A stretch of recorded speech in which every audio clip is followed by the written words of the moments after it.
Hi, my name is Tyler Pierce. I'm the Executive Director of LITE, and I'm here with. Hi, I'm Ian Roundtree. I'm Light's marketing communications person.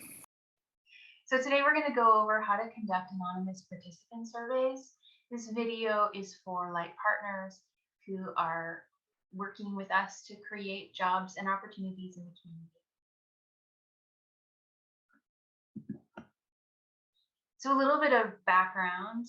Um, it was only a couple of years ago that LITE transitioned to doing participant level surveys. And we wanted to do that so that we could ensure that we were hearing and getting the perspective of your participants. So, one of the concerns our partners have expressed about these surveys is making sure that their participants' identity and anonymity is kept safe. So, can we talk a little bit about why that's important to us as well? Yeah.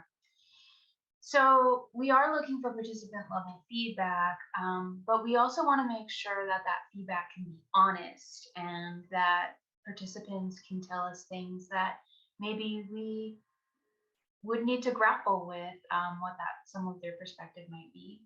And so by having an anonymous survey, we can ensure them sort of from light to your participant and from your organization to the participant that there would be no negative consequences for their continued engagement with your program. So that's one of the reasons. Another reason is outside of their involvement with your organization, there may be other ways, of course, that participants are getting income. So we know that people who are extremely dealing in, or sorry, dealing extremely in poverty or with poverty sometimes need to find cash in order to just make ends meet to feed themselves or keep their housing and so on. And so we want to be able to understand the context in which participants are getting job experiences from you. And that's one of the big things for many people. And so we don't want to get anyone in trouble, but we want to be able to know that fuller context. So by protecting the identity of the participant, by just not knowing who they are, that is the whole purpose behind the anonymous participant surveys. So, we at Light have work to do in order to do this protection, and our partners, in the way that they administrate the surveys on our behalf, do some of that work as well.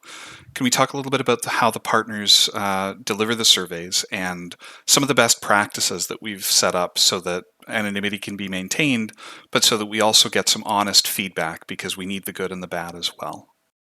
Absolutely. So we have about three ways that we are asking all of our partners to deliver these surveys to ensure that they are anonymous, and part of that is that the participant themselves understand that they are anonymous and their experience of being given the survey, how they fill it out, and what they see happens next clearly is adhering to this protocol. So the first step here is to just inform the participant what is the purpose of this survey. And the purpose really is so that we can get feedback both on like what the job means, what the job experience or training means to the participant, their actual opinions, um, and how that fits with their needs and wants. We also will share collated data, so with a partner who submits 5 or more surveys in a given year. And we want all participants to know that. So that doesn't mean that at any point the partner would receive the breakdown of each survey with all the answers, but they would receive a sort of what I called here a pooled data set. And so that the survey is for light, but also for you as a partner. So that's the first step, just to inform of what the purpose is. The second thing is to inform the participant how we are going to ensure that their identity and their that how their identity is protected. And so you're going to do the things here in the smaller points. You're going to ask them just not to tell you their answers. You're going to keep your distance from them. So if they're filling it out and they're in the same room, that's fine. but if they're close enough that you could see, even if accidentally, you might want to give them a piece of paper so they can cover it up. And then you're going to tell them what to do after they're finished filling out the survey. They're going to fold it up. You're going to have an envelope that they can put it in and seal, and that can go into a bigger envelope. And then all of those surveys are going to be returned to LITE eventually. But we're going to, as you collect them, they need to be kept in a safe and secure location. So we want you to just inform all the participants that you're asking to do the survey what the procedures are to protect their identity. Great. So once the survey is conducted and the response is sealed up, then it comes to LITE, and we've got some work to do after that as well. Yeah, so when it arrives at LITE, our staff or volunteers are going to enter each survey into an Excel document. Last year, there were almost 300 surveys that were returned. And then we develop what we call a dashboard of the results. So that's how we can see the big picture. Um, and then, as I said already, that we will, if you've returned 5 or more, and we will also present you with the data from the big set and your specific data. So there's a lot that we can learn from these surveys, but part of what we've done in designing the survey itself, and I think that's what we have to look at next, is we're trying to keep it accessible to people at different levels of literacy, at different levels of investment. So we have a number of surveys depending on the nature of the work that your participants are doing with you. And this is an example of one of them. It's a document Yeah. to print out that they can check out. Yeah, so I'll just scroll. Sorry, I'll go to the top first. So this is one of the participant surveys. And there's some information that we ask, like how much money do you make in your job experience, because there is a range across all of the partners we work with. What did you do? And we ask some demographic questions. We have age, we have race, ethnicity. We ask, where people usually make their income from. Almost every survey we do asks this, and this helps us understand the context in which people are working. And then we ask 1 or 2 questions about why it mattered. We're trying to judge the impact of the experience that they're having. And so every survey is a little different. There's a couple different kinds of surveys. But if I go back to the slide deck, what we're able to do when we analyze the data is to just see some trends. So in our last, sorry, this is just floating here. In our last year, when we separated out what we call springboard jobs, those are jobs that happen in one day. What the impact was, according to participants, was very different than the 300 as a whole. And so, and that's what's reflected in the slide. 73% of people, 73% of all those people who access this type of LITE job, and there was 172 of this 300 person data set, said the most important thing about the job was that it was a safe way to earn money. But when we looked at the whole data set, that it was not 73% across the board. It really changed depending on what particular kind of job we were looking at. So this is, to me, the power of why we want to create this level of data from participants and get to know who they are, where they're at, and how we're serving them. The findings here were really fantastic, and we've discussed this with a number of our partners. You may even have been part of one of those discussions. We have beliefs about the value of the work that we do for the people who are accessing these jobs, but to see it in some cases confirmed very thoroughly, and other cases just demonstrating the diversity of need that people have is very impressive. Absolutely. So, Ian, is there any other questions that you think you would have around delivering the surveys? I don't know if I can unshare my screen, if that's okay. Sure, that's fine at this point. So I think you did ask about, if someone maybe would struggle understanding a question or even reading a question. And so for that, and I've had a number of partners ask me that in the past. And yes, if your participant maybe struggles to read or even understand a question and why it might be important, you can go over the survey with them. Either, you read it, explain its meaning, and then encourage them to answer however they want. And you can still maintain distance and maintain the protocol here. Um, what we would ask people not do is make any suggestion about what a possible answer is, because we don't want to influence what the participants thinks is the right answer. So you always want to remind participants that the right answer is their answer. The right answer is what they think or they know. These surveys are not super long. They can probably be answered in under 5 minutes, maybe a little longer if you're reading through each one and they have questions. So feel free to give them, background. Why would we want to know their different income sources?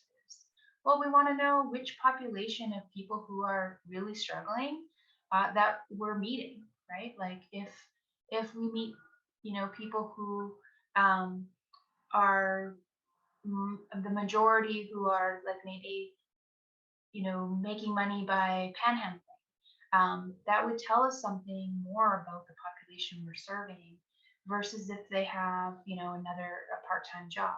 That might indicate, who we're reaching or not reaching.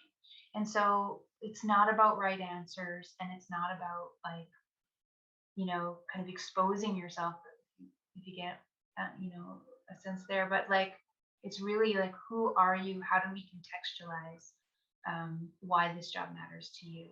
When we see, particular percentage of folks who say, like in that slide we showed, that, it matters because it's a safe way. Well, we can actually cross reference and see, well, what is of those 75%, what did they report as being their sources of income?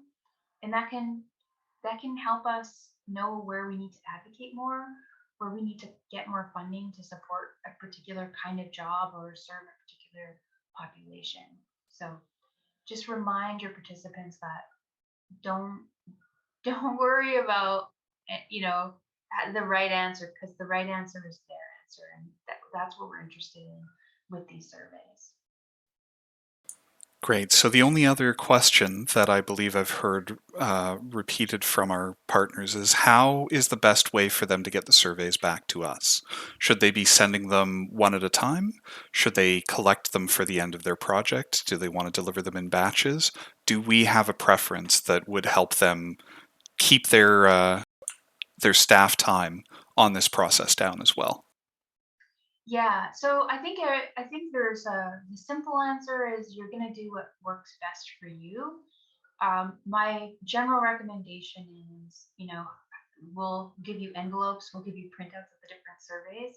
And as you collect them, put them in a bigger envelope, put them in a locked cabinet, and then when your project's done, you can mail it to us. Sometimes, as you know, we come out and visit folks. We're happy to pick up the surveys all at once. That would probably be, I think partners have sort of suggested that's the easiest way to do it. But the bigger point is make sure things are in a safe and secure location.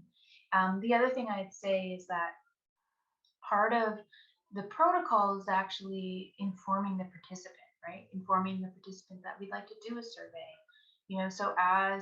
So you can make sure when you're doing your program planning that, like, oh yeah, I have a job experience. It's funded by this organization. Part of what they would ask is for you to do a survey, on your last day, to just learn a little bit about what your experience was. So don't sort of, my recommendation would be not to like sort of surprise participants with this survey, but give them a heads up, right? And talk to them even before you're sitting down with the survey, what the survey is, why it is. You can go over those protocols multiple times, because that would be a richer sort of informed consent process. And that could also give them time to like think about anything that they might be worried about. We know that people who are low income or from racialized communities are actually asked to like complete surveys all the time and kind of give up personal information. It is something that we've thought about when we design these surveys.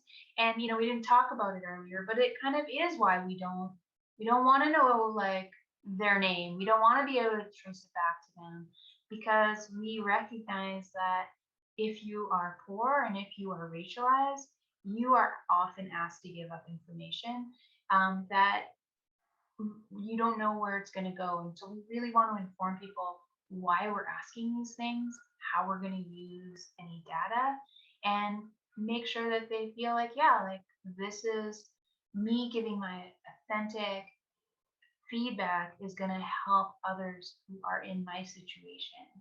Um, and maybe even, shape your projects in a way that would, again, help them what they need. So that piece is just really essential.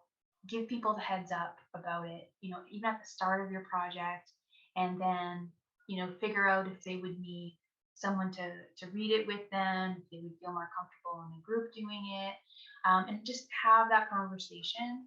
Um, and then if there's any questions that we haven't covered here, feel free to call us and we're happy to answer any concerns you might have.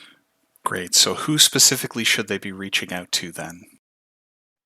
Well, I would say just call the LITE office and we would point you to the right place. Fantastic. And when are we expecting to report on the results of this year's survey? So every survey it happens in a fiscal year.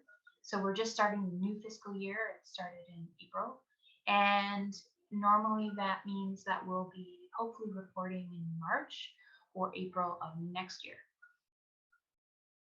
Fantastic. Any parting words of encouragement for partners new to working with us in this way?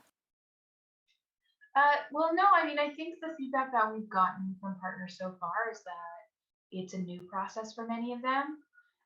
So that's a bit scary, but that it's not hard to do.